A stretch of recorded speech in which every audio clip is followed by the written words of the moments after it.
Hello，歡迎嚟到帶你走嘅迷你 Vlog 啦。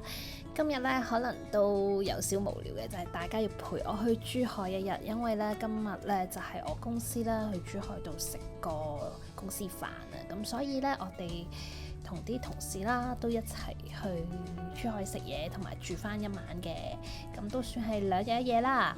咁帶你哋試下新酒店先。咁呢間酒店係橫琴悅莊酒店啦，咁係位於橫琴嗰邊嘅。咁呢個酒店呢，就係別墅式酒店嚟嘅，咁就一般價錢上呢，2人房呢，平日就大概500幾蚊人仔，咁星期6日就大概700幾蚊左右啦，亦都包咗早餐噶啦。咁喺 KKday 有陣時都有啲優惠嘅，有興趣都可以睇下嘅。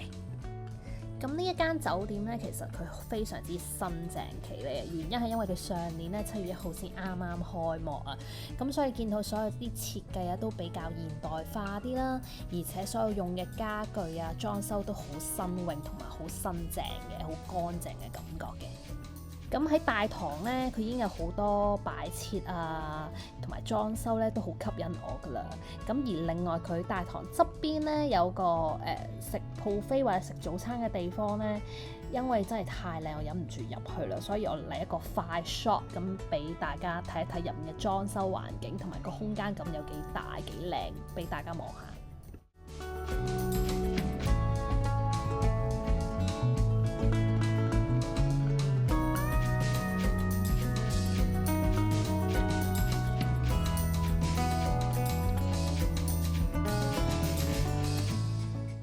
咁我期待聽日嘅早餐喺呢度食，再話俾大家知啲嘢食質素好唔好先。呢邊呢個吧台好得意啊，因為佢中西合璧，佢做到好似營造酒吧咁樣，但係咧用中式嘅建築特色啦。咁當然佢有得飲嘢飲嘅，呢度啲嘢飲咧就相對價錢貴啲嘅，因為始終係酒店啊。但係啲茶咧就應該幾靚嘅，咁所以有興趣都可以試一試佢啲茶嘅。正如我所說啦，咁呢個酒店係別墅式嘅酒店啦，咁佢啲房咧係分佈喺唔同園區嘅一啲位置度嘅，咁所以咧佢呢個園林咧係非常之大嘅，因為佢嘅酒店嘅方位咧就係想成為一個園林養修嘅旅居度假酒店啊，所以咧佢就俾人哋感覺就非常之 leisure 嘅，咁亦都非常之靜啊、幽靜嗰種感覺嘅。好嘅，等我開箱下我間房先。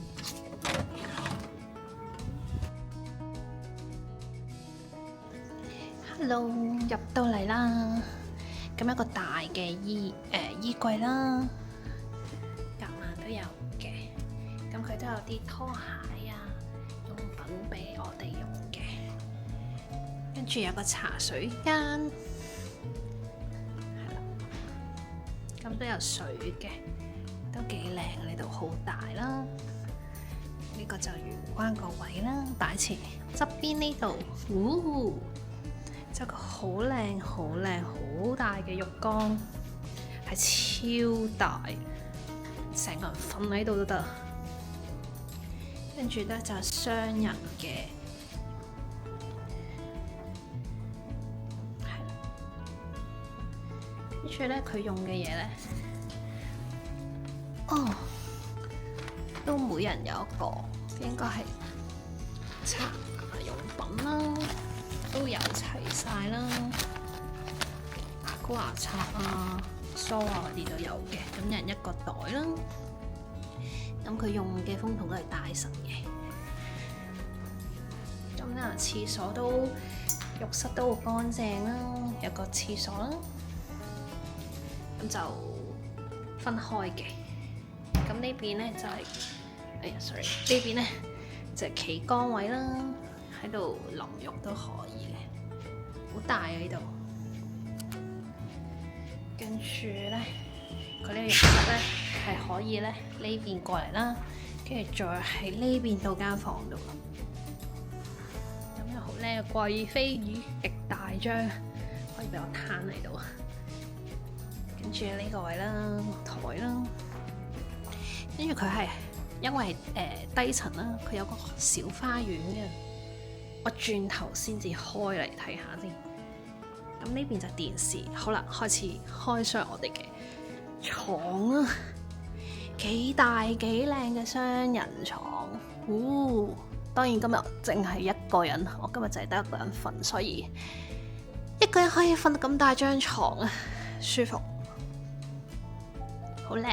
因為呢間酒店都頗新，所以啲嘢全部都好新淨。我開翻出嚟先，呢兩個位，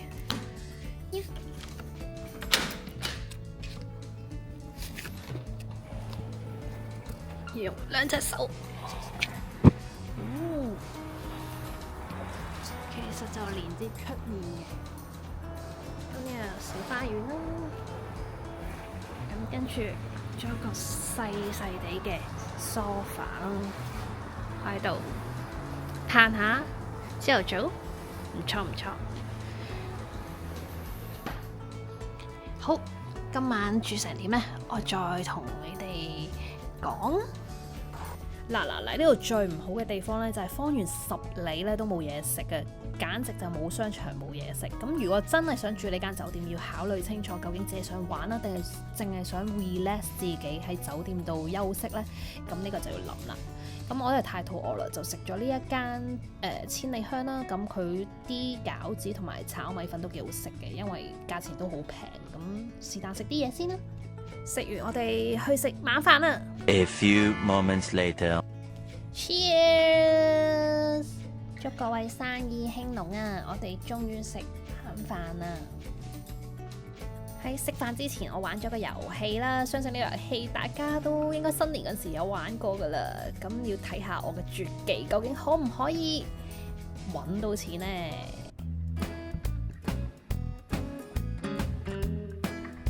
耶！我係拎咗200蚊噶，耶！開心。咁呢間餐廳呢，其實係呢間酒店嘅，咁所以啲嘢食呢，全部望落去呢都好似好 grand 咁樣啦。但係講認真啊，我就覺得啲味道呢就中規中矩嘅，未算係好突出咯。咁以酒店嚟講就一般般啦，咁所以不過呢個唔同嘅，呢個 menu 係應該係啲團體啊，或者啲食飯包場嘅時候呢先至會有嘅。咁佢其他如果係想個人想過嚟呢邊食飯嘅話呢，其實可能晚餐自助餐呢個質素，我自己覺得，因為我唔會再食自助餐晚餐嘅，我自己覺得就應該會好過我而家食緊呢一餐嘅。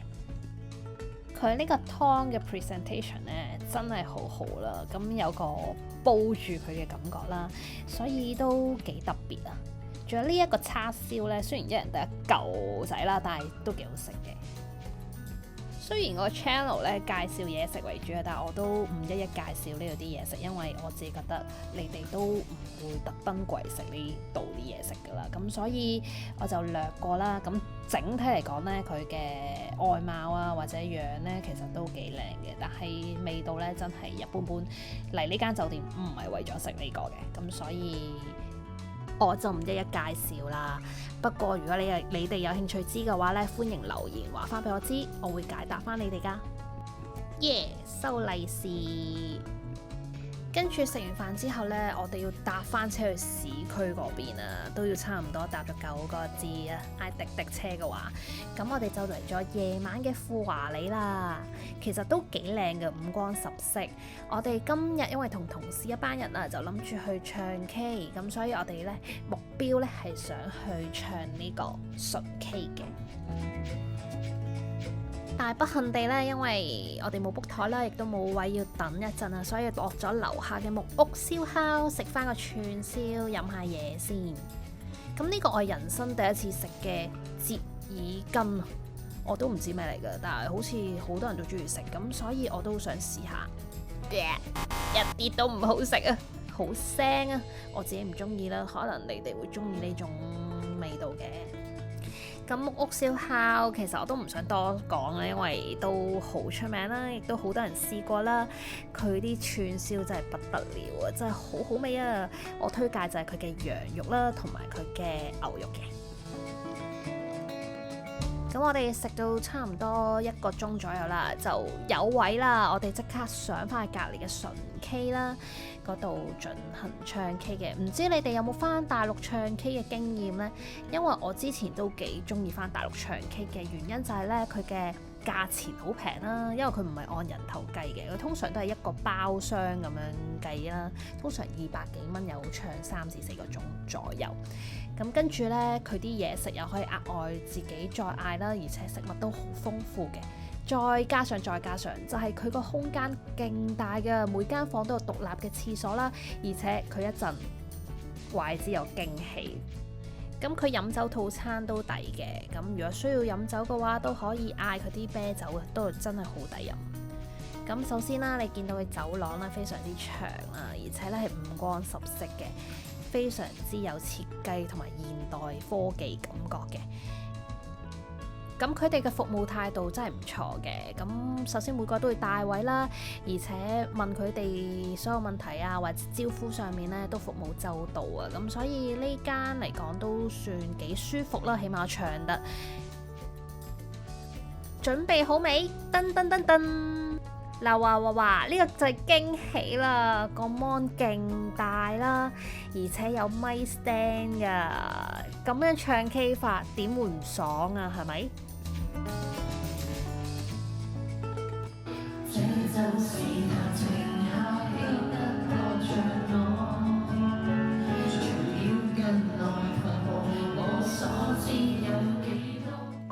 咁呢一間呢，真係非常之多歌，亦都好齊全啊！咁我亦都可以係用佢嘅 iPad 啦，上面度點餐嘅。咁點餐嗰啲嘢食嘢飲呢，全部要額外收費啦，就唔慳落佢嗰個包廂嗰個價錢度嘅。咁所以你哋如果中意飲嘢啊，都可以呢度直接點，咁佢哋都會送過嚟啦，咁好方便啊！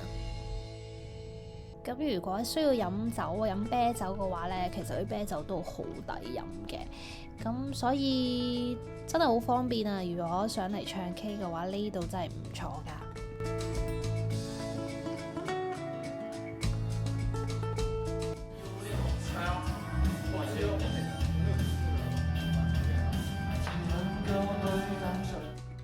唱完 K 咧都已經好晏啦，所以要返去酒店休息下啦。呢間酒店除咗酒店設施好之外，其他嘢都好荒蕪。咁推唔推介俾你哋呢？咁就如果你淨係享受酒店嘅設施呢，酒店嘅景呢係可以嘅 leisure 嘅。如果想出去食下嘢呢，就要煩啲啦。Good morning！ 咁一早落嚟呢，就準備食酒店嘅早餐啦。咁呢間早餐呢，其實真係有少少令到我驚喜嘅，因為始終好似琴晚啦食嘅嘢食呢，真係我對於我嚟講就係一般般啦。咁呢一度呢，佢嘅早餐反而呢質素 OK 喎。咁我先帶大家睇一邊有咩食先。咁啱啱頭先有甜品同埋啲蛋糕仔啊、麵包啦，咁呢度都有好多麵包嘅款式啦，咁其實都唔錯㗎個味道。呢邊就少西式少少啦，咁有腸仔啊、煙肉啊、蛋啊，都幾好味嘅。呢邊就沙律啦，款式都多㗎，有啲小菜小食啊都可以嘅。呢一邊呢，就有多啲水果同埋嘢飲啊，當然咖啡係最多人去拎㗎啦。跟住呢度有啲 nuts 啦，可以俾你食嘅。咁呢一度呢，亦都可以有啲佢哋所謂酸奶啊、乳酪啊。而我中意嘅呢，就係呢一邊啦，有啲湯啊，同埋粥啊。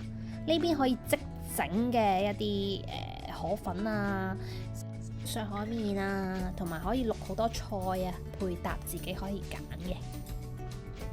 呢度有少點心啦，呢邊有啲餸菜啦，番茄蛋啊、菜啊、炒麵啊，都幾好味嘅。咁基本上咧，我食埋呢個早餐咧，我就要返香港啦。咁所以我都好用心去嘆一嘆呢個早餐先，整體感覺都唔錯，比琴晚嗰餐好食好多啊！咁一定要加埋個早餐啦。如果過嚟呢間酒店住嘅話，今日時間就係咁多啦，多謝大家陪我度過2日1夜嘅珠海遊啊！希望你哋中意啦，如果有咩問題嘅話，都可以留言話翻俾我知㗎。拜拜。